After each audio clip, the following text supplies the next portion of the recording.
نحمده ونصلي على رسوله الكريم أما بعد فأعوذ بالله من الشيطان الرجيم بسم الله الرحمن الرحيم ربنا لا تزغ قلوبنا بعد إذ هديتنا وهب لنا من لدنك رحمة إنك أنت الوهاب۔ ایک غیر مسلم کا اسلام قبول کرنے کا واقعہ۔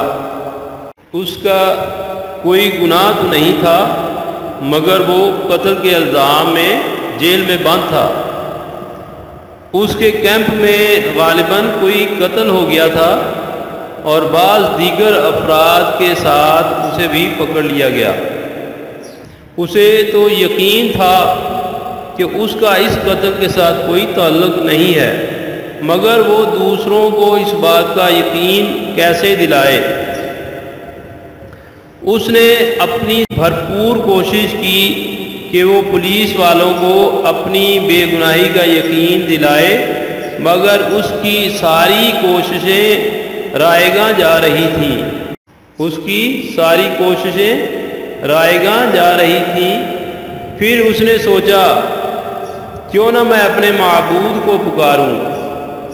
وہ مسلمان نہ تھا، اس کا کوئی خاص عقیدہ بھی نہ تھا، وہ نہ تو خود کو عیسائی کہلاتا تھا اور نہ ہندو نہ سکھ، تاہم اس کا اسلام سے دور کا بھی واسطہ نہ تھا۔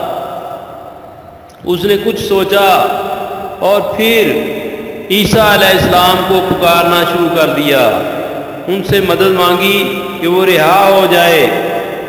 کتنے ہی دن گزر گئے، اس کی فریاد پوری نہ ہوئی۔ پھر تھک ہار کر اس نے موسیٰ علیہ السلام کو پکارا مگر وہ جیل ہی میں رہا۔ تو پھر اس نے بتوں کے نام کی دہائی دی، مختلف دیوتاؤں کو پکارتا رہا مگر اس کی ساری دعائیں رد ہو گئیں۔ وہ بہت پریشان تھا اور چپکے چپکے روتا رہا۔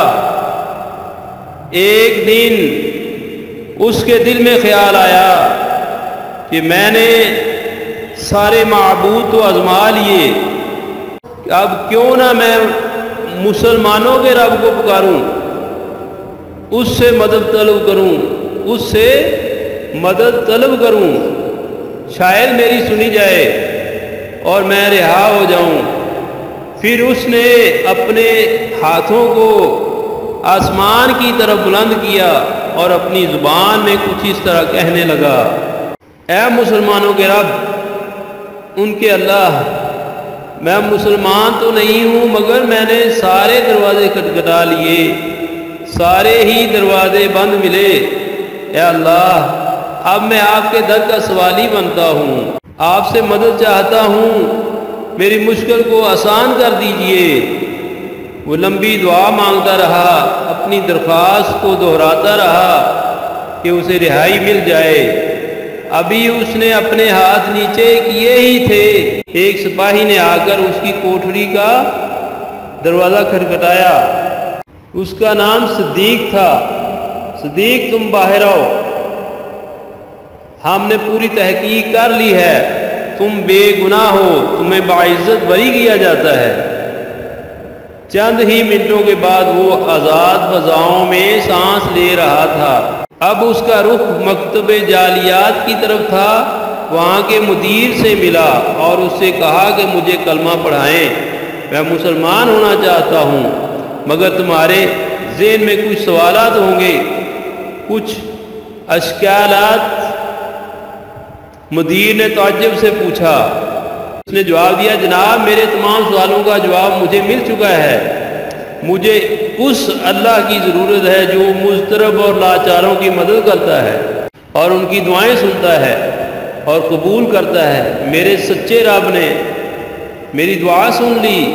ربنا لا تزغ قلوبنا بعد اذ هديتنا وَهَبْ لَنَا مِن لَّدُنكَ رَحْمَةً إِنَّكَ أَنتَ الْوَهَّابُ۔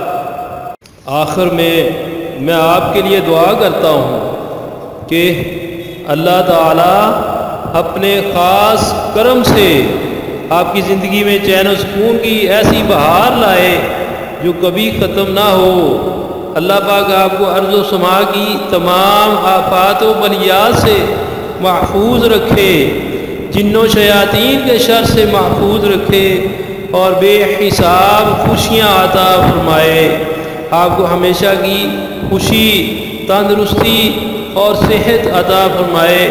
اللہ تعالیٰ استغفار کی توفیق دے اور دعاؤں کو قبول فرما کر اپنا کرم و فضل فرمائے۔ آمین ثم آمین۔